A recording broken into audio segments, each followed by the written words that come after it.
Hi there. Okay, as I say every week, people, we have to vote red all the way down the line. But more importantly, we have to vote in person. You know, it occurred to me that we can make this work for us. All this mail-in voting stuff. Let the Democrats mail in their votes. Let their votes get lost in the mail. Whatever. If they want to be scared of the coronavirus, let them. But every single one of us needs to vote in person and make sure that our vote is counted. And remember, we are far, far more motivated than they are on their side. Because they're voting against somebody, and that just doesn't do it. How can you be excited about Joe Biden? So, we got to think in terms of how to win this. Yes, they may have fake ballots or do something along those lines, but we'll find them. We'll check them. It may take a while, but I think it's going to turn against them. We can make it happen as long as we vote in person. And as I've suggested before, I've been getting all kinds of things in the mail about my mail-in vote, my mail-in ballot is going to come. Fine, okay? I will make sure that I get it so that no one else has taken it, no one else has voted, but don't vote by mail unless you have to, like an absentee ballot. That's probably different. So, as we go through all this, trust ourselves. We are smart people. The American people are smart people. And I don't think that some of the Democrats understand that. So have faith. And I know a lot of you do. And those of you who watch this video, you are attracted to this message of optimism, because if you find yourself worried, if you find yourself getting down, then don't watch those programs. I mean, understand when you are seeing riots and you are seeing bad things happening, it's not happening everywhere, okay? It is, your brain is getting distorted. I mean, I have to be careful when I watch Tucker Carlson. I mean, I like the points that he brings up, but it's this scary thought that is out there, that these terrible things are happening. You know, just, you can watch it, but tell yourself, remind yourself that this is what the brain does. This is what everybody's brain does. And let me tell you, you look at the people on the left and they are far more freaked out, okay? They're freaked out about the coronavirus. They're freaked out about climate change. They're freaked out about Donald Trump. And they think the world is coming to an end because of these things, okay? So we're much more sane, so let's act sane, okay? You find yourself being scared, turn off the television, turn off the news, do whatever you have to do to bring yourself back up and to get grounded again. And a lot of you are religious. Go to your religion, go to your family, go to your friends. Just go outside and have a good time, okay? And don't worry about it. Okay, and one of the things, if you stick around to the end of the video, I'm going to tell you an easy way to remember how many days there are in a month. Now, you may have heard these little sayings like 30 days half September, blah, blah, blah. But all you have to remember is that Emperor Augustus had a big, big ego. Just remember that, and you will remember how many days are in each month, and I'll tell you how. Another thing I want to talk about is that the whole walkaway movement, red pilling, as they call it too, is a process. And I'm still doing it. I had another insight awakening, if you want to call it, this week. And I'll start with that. And that was, you know, I didn't want to listen to the hearings regarding the tech companies, you know, too much. But somehow I got a video and I was misled because I don't like to watch the leftist stuff. But this guy, a representative, I had to look him up later, David Cicilline, Cicilline.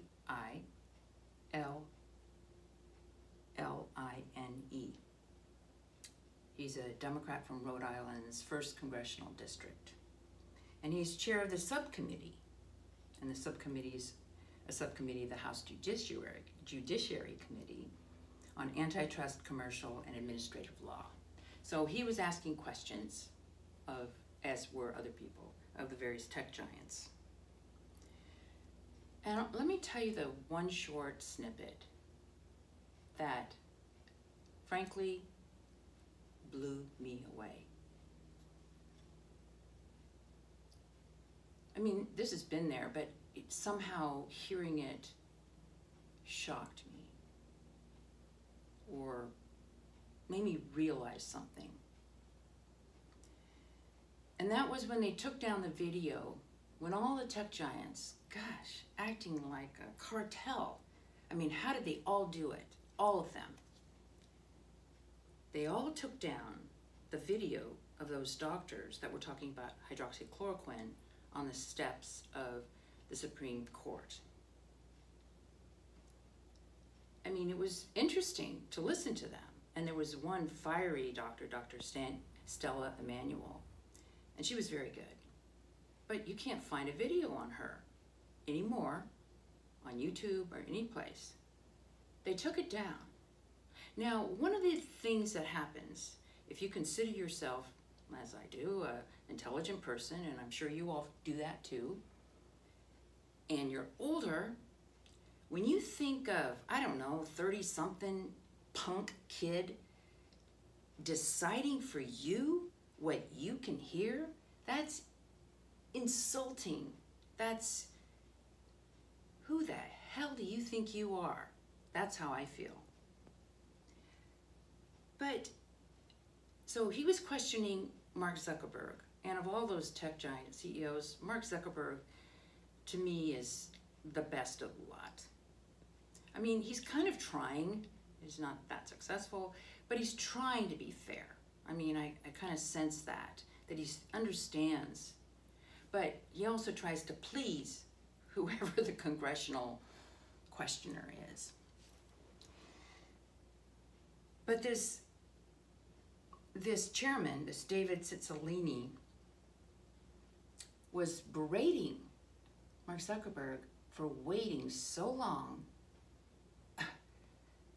because it got like 20 million views on Facebook. How did he, and it was the second most viewed video, how did he wait so long? It was terrible in taking down that video. Like, you should have done it right away. Because, this is what David Cicilline said, we need to protect people from demonstrably false information. Think about that, people. Think about that. We need to protect you. Protect you. Oh my God. I'm like, seriously? I mean, that wonderful doctor, Dr. Stella Immanuel, and there were other doctors that spoke too. I loved her passion. You know, hydroxychloroquine is a cure if you just give it to them right away, and I'm here to save patients. I mean, you think that we can't judge for ourselves? That I can't listen to someone and say, well, that's maybe a little bit over the top, but I like hearing what she had to say. I don't even know if she's really over the top, to be honest with you. I think she's right. But that's for me to decide, okay? How is that false information and oh, poor little me, I have to be protected from? Because even if I totally 100% believed it, what does that mean? That I am not scared of the pandemic? That I'm not living in fear? And you want me to live in fear? And so you have to make sure that I hear all the fearful information or just the information from the CDC. Oh my God. Think about this, people. How do we ever make advances in anything? We make advances because people dispute something. We find different things. You can't just say this is the official pronouncement and you can't hear anything else. That is what we have to fight against. By the way, earlier today, I did find an interview with her on some obscure, I forgot the name of it, channel. And while I was watching it, it went dead. And it said, and so I clicked on it, and it said, this violates YouTube's terms of service. A small channel that I'd never heard of, they found that. It's like, no. Now, fortunately, if you look at other videos, a lot of people did see that, and they're onto this scandemic. But that just, we've got to put a stop to that. I'm fired up about that. You have no right to tell me what I can read or not read. I mean, I read a lot of crazy stuff on the internet. I don't agree with all of it, but I like to hear what people have to say. And I have a brain, okay? I'm an adult. I can evaluate it. I don't need some 30-something liberal pipsqueak telling me what I can and cannot hear or read. That's like book burning. That's terrible. So we need to fight against that. Enough on that. But we are free people, okay? I'm not gonna let that happen. I refuse, and a lot of us do. Okay.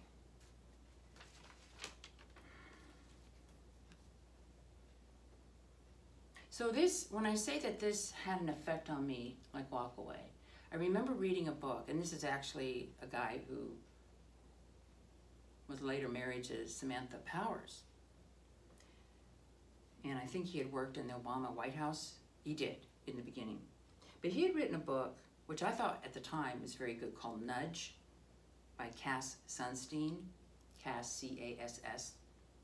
And I don't have the book to refer to it, but I don't know when it came out, maybe 2005, something like that, 2006. But basically what it was is that we should tailor government policies, company policies, to nudge people in a certain direction. So one of the things I do remember is that since contributing to a 401k is really important, what's the default position if you don't do anything? So if you make the default position a high percentage, that actually will help the person later.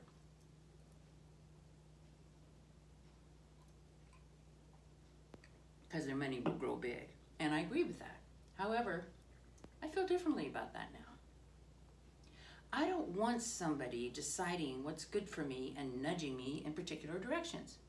I don't want a government or a company doing that. I want the information to be put out there, and then I'll decide.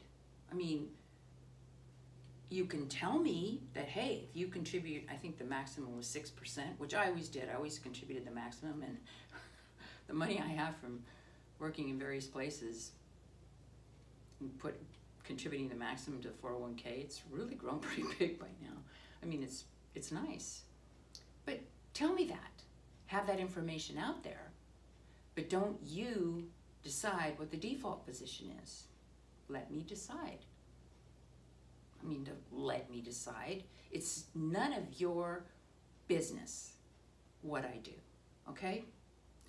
Just, you know, I'm just thinking through the ramifications. So I was watching a program. By the way, I have read these tomes about low-carb, higher-fat diets and what's happened when these recommendations came to cut out fats, particularly saturated fats in your diet. If you want to see a really good program that encapsulates it all in one program, one documentary on Amazon Prime, It's called Fat Fiction. Fat Fiction. And it was made in 2020. And it had interviews with all the people whose books I've read. And so if you just want to see it, it's really good. Well, I was watching it with a liberal friend of mine, and he was saying, yeah, government, should make recommendations on this. And I said, yeah, it was the government recommendations that got us in trouble in the first place when they came out and said, you should really cut down on fat, and if you cut down on fat, then you're going to eat more carbs. And as soon as that came out and it was done, the obesity epidemic, and it's not just obesity, it's everything else, diabetes, metabolic syndrome, all these problems that people have, that happened starting around 1979. And as I was thinking about it, it's like, no, people can see, and people have figured this out, okay? If you're having trouble keeping your weight down, keeping your appetite under control, there's plenty of information out there, okay? Like the easiest way to lose weight is to fast. And Jason Fung, he was on the show. He's done fasting. There's all kinds of benefits that you can do. There's intermittent fasting, and definitely trying not to eat so many carbs, and also processed foods. By the way, a lot of you asked me about my health habits. I realized I don't eat processed foods. I mean, it's just sort of foreign to me now. I don't even think about it. I don't eat fried foods, for example. I eat a ton of butter. I eat like 3-4 eggs at a time. I eat a lot of steak. I'm not saying anything's perfect, but I don't eat fruit because I've checked my blood sugar. If I eat fruit, blood sugar goes up. I do eat 90% dark chocolate every day because I find I can get my heart rate up when I run when I do that. I was very happy to see my heart rate got up to 168 when I ran yesterday. So that's my goal, just to, in the morning, get my heart rate up. Anyway, the program is Fat Fiction. It's on Amazon Prime. I'm telling you, there's a lot of good stuff on Amazon Prime. I'm glad I do that. Now watch that. Okay, let me tell you another mask fun thing that happened to me this week. Friday mornings is usually when I go to the store. So I went to the store, and I'm now wearing the mask below my nose. But when I was walking in, there was a woman talking to the mask guard, I guess, at the door. And she had one of those plastic things down her face, but no mask. And she seemed to be in a little bit of distress. So she was saying, look, I've called ahead. They said it's okay. I'm not able to wear a mask. I can only do this plastic shield. And I just want to make sure I'm not going to be harassed in the store. And I thought, this woman is in distress. So I said to her, and it occurred to me, if you have to do something like that, go with somebody else. Don't go alone. I said, hey, if anybody gives you any trouble, you just yell out and I'll come over and I'll beat them up for you.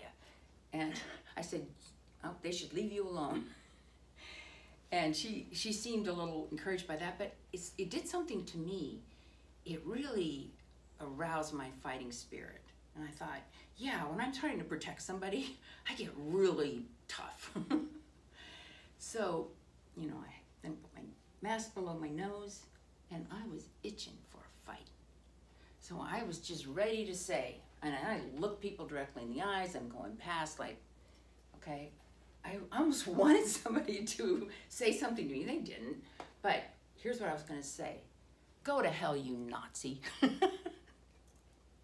I was ready to say it, okay? But nobody did. But I thought, why was I in such a, because usually I try to sort of avoid those kind of conflicts. I don't really like them. But it was because I felt very protective of that woman.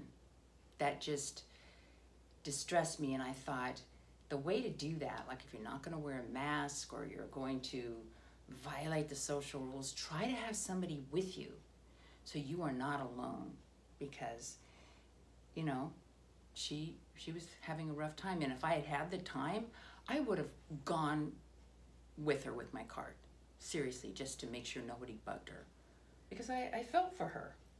She should be able to, you know, I mean, she obviously cared. She called ahead. Anyway, that was fun.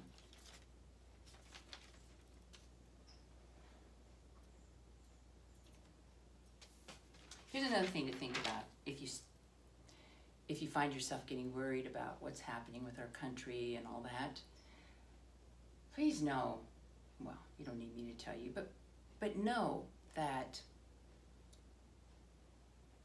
we've always gone through upheavals. And if you really go back and read history, there's been worse upheavals. There have been a lot worse upheavals than this, okay?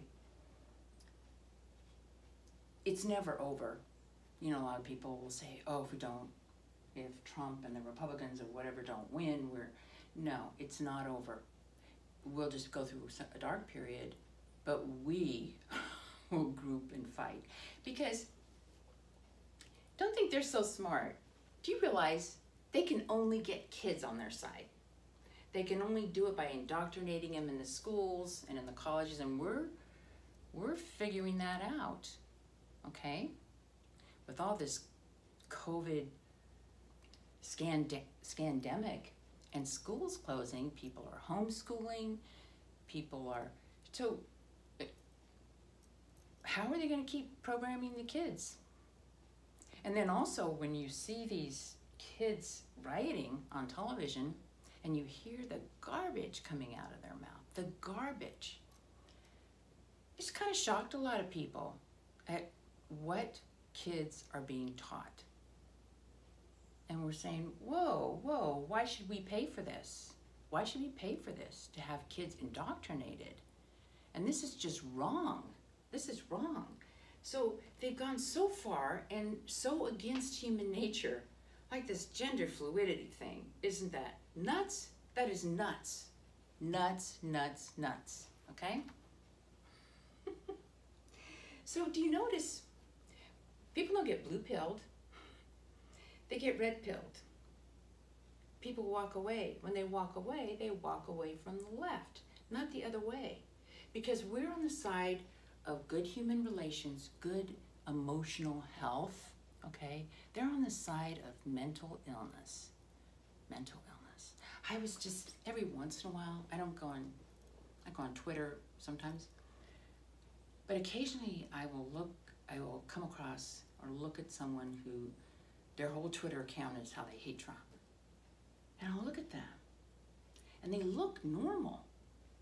But I think, your whole thing on being on Twitter is about hating Donald Trump. What is wrong with you?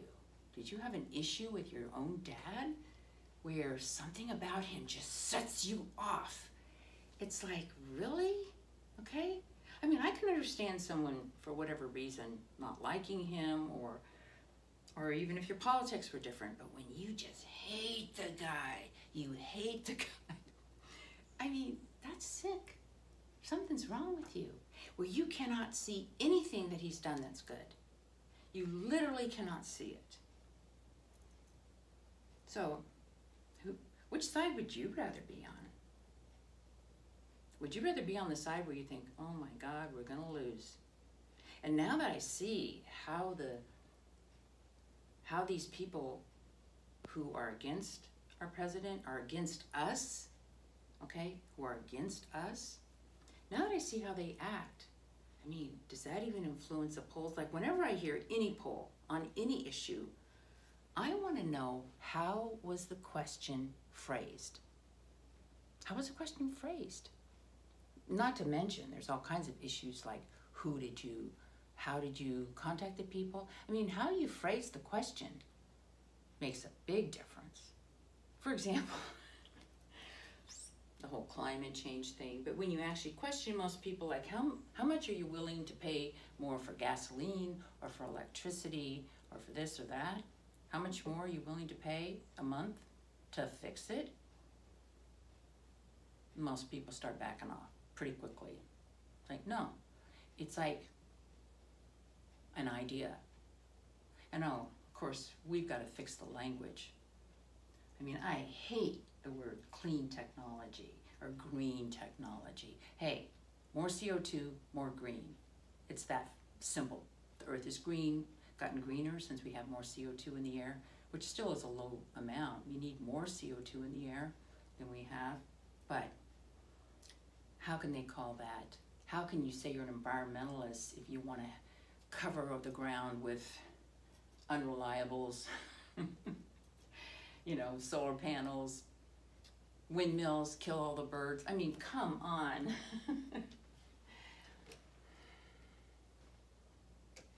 I love the environment. We have cleaned up the environment. The air is clean. CO2 has absolutely nothing to do with clean air and clean water. And by the way, the Trump administration has done a lot of good in that area. I mean, they've really brought the EPA back to its original mission of clean air, clean water.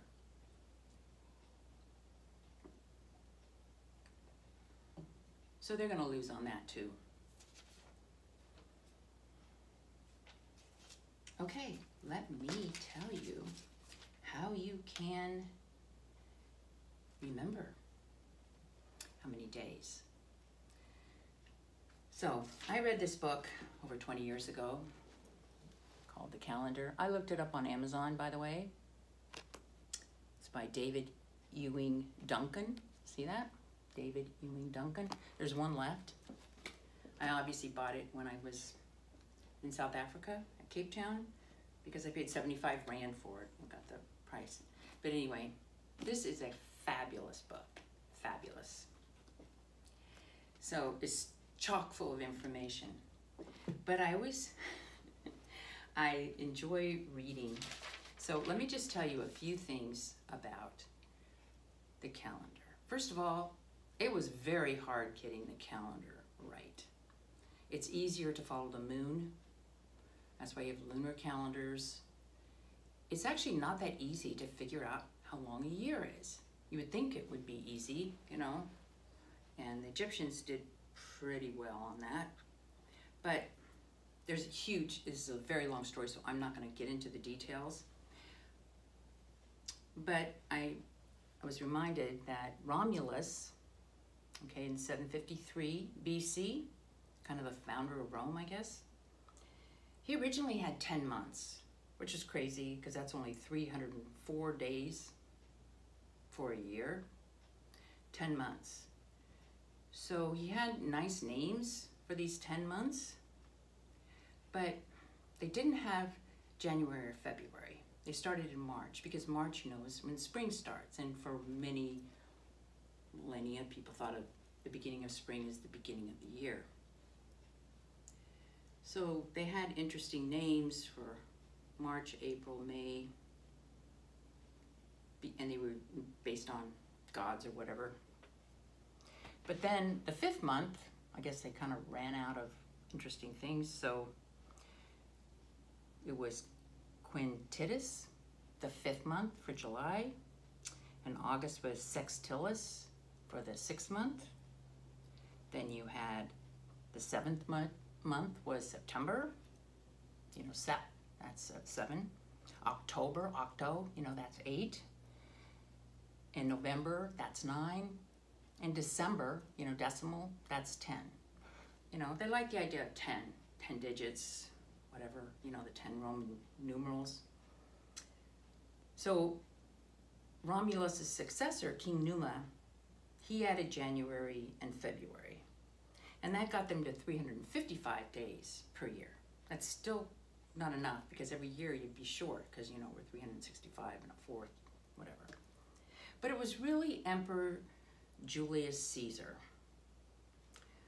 And in 1st of January in 46 BC, he changed the Roman calendar to the Julian calendar. And this was the major fix, if you will. It still had some problems, but he fixed it. And one of the things he did in order to have the months they knew they had a problem, so they made February a particularly short month. And every 4 years, you would add a day to make 29 days. So, forgetting about the weird thing with February, from January, you start with 31 days. February would normally be 30 days, but they made it 28 or 29, depending. March, 31 days. April, 30 days.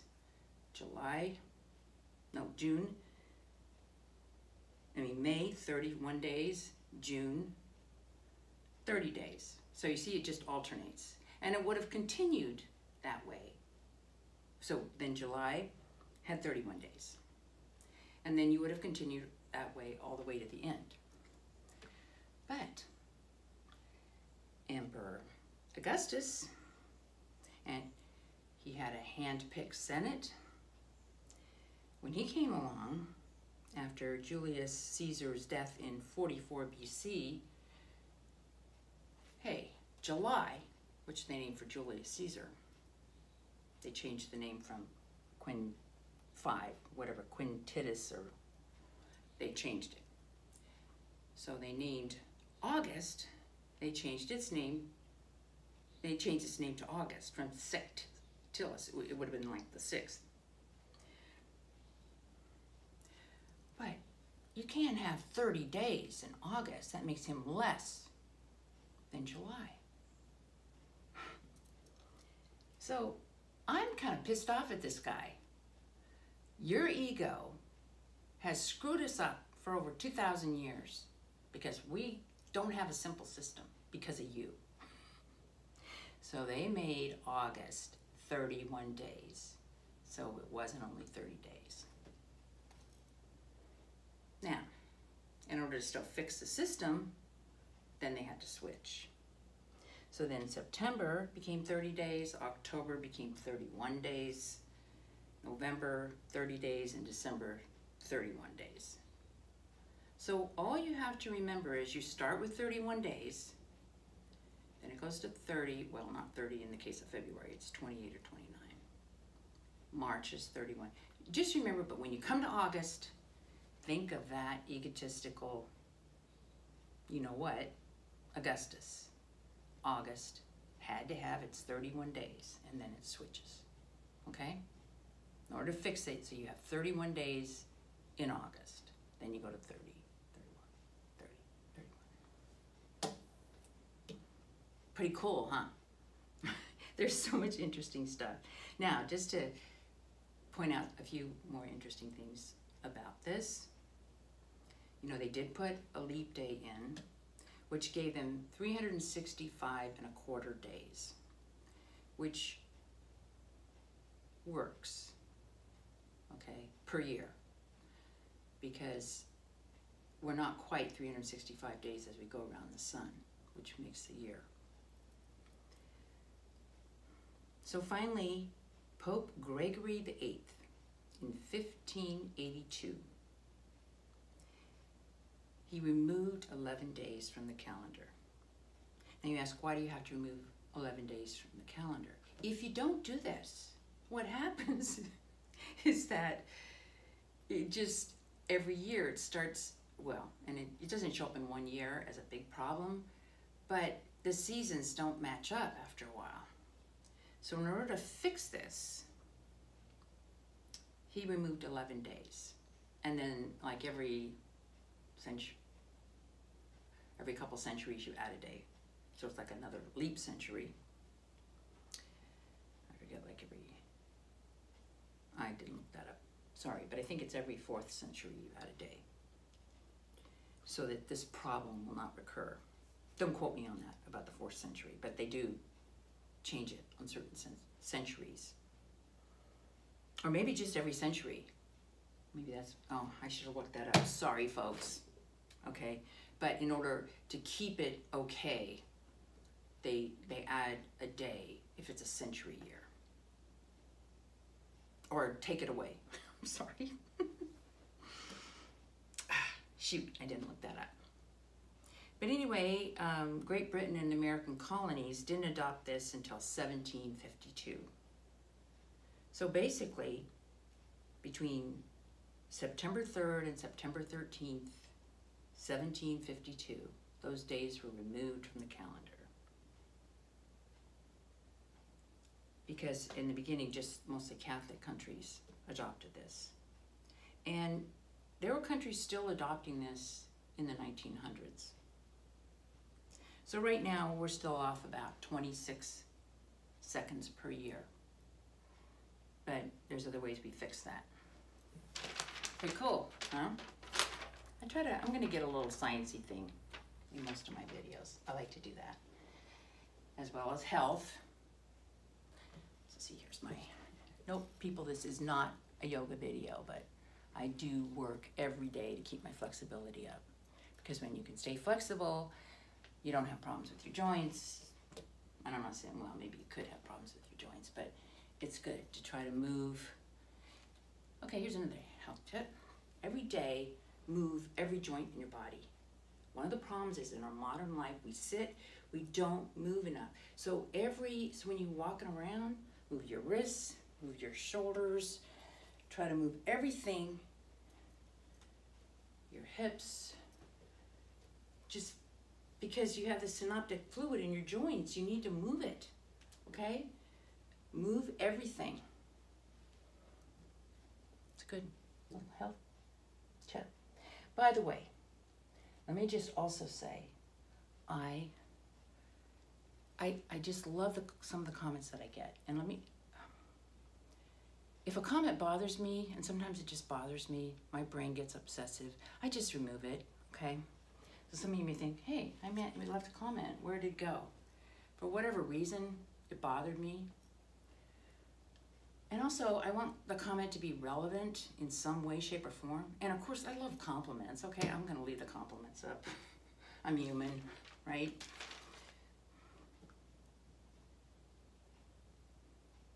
But one of the things that just makes me feel, everybody looks for meaning in their life or their purpose. When some of you write that my videos calm you or make you feel better or more optimistic, sometimes I just have to pause and I get tears in my eyes. That's like the most wonderful thing that can happen to me. That I can help make someone's life better. I can't think of anything more beautiful than that. And you know who you are. Because sometimes people will write just the most incredible things. And sometimes I'm so moved, I can't even answer right away. Because when I sit down and I comment on your comment, I really put a lot into it. I think about it. It's important to me. You feel like a friend. And sometimes when you have no name, it's a little hard, like Victoria's Spirit, it's like, what's your name? It's like, I can't call you Victoria's Spirit. So a lot of times I'll ask you where you're from, because I'm feeling a connection. Now maybe it's just my brain doing weird stuff. Is it really real? But it feels like a connection to me. That if you found my videos helpful, and you tell me that, and you take the time and make the effort to write me, that feels incredible, incredible. And it means a lot to me. And I love my regulars. And I understand, people, because I'm the same way, you'll like somebody for a while and then you go to somebody else, or, we don't have time to listen. So if you move on, that's okay. If it's not helping you, then you shouldn't watch. But if it's helping you and you enjoy it, I just love it. So one last thing I want to point out, and that is, I talked about this last week, about how times change. And one of the things I'm processing this year, I'm thinking 2020 is crazy year, is that things can change very rapidly. I mean, some of you may not remember this, but in the 1990s, for example, because crime had been a real problem, so if you were politically ambitious, you wanted to show that you were very much against crime, you were for the police. So look at what the politically ambitious people of those days did. Joe Biden introduced, or was heavily involved in, the crime bill, right? Kamala Harris, I can't stand that woman, but anyway, she became the Attorney General of California. She was very ambitious, and that was a good place to be. But now, with the temporary current police are bad in the Democratic Party, they're having to walk all that back. It'll change. It'll change. Things that are going on in New York City and some of these cities, at least now we know how it can get cleaned up. And people will want it. But a lot of these younger kids, they didn't experience any of this. So they just take it for granted. Just like they don't know what it's like to not have electricity or have to pay a lot of, like, oh my God, electricity goes out. So it's easy for them to think, yeah, let's go green. Let's have the Green New Deal. Let's do this, let's do that. They have no idea what it could be like without the comforts or even the social media. Imagine if power was going out frequently, or you didn't have air conditioning, or you didn't have heating in the wintertime, or you couldn't just get in your car. Not that they care about getting in cars, but that much, the younger people. But if you just couldn't go anywhere, if you're stuck. So it will change. It always does. And I see that I've gone to 42 minutes. This has been fun. I hope I cheered you up. And just remember that egotistical Emperor Augustus. And August has 31 days. See you next week.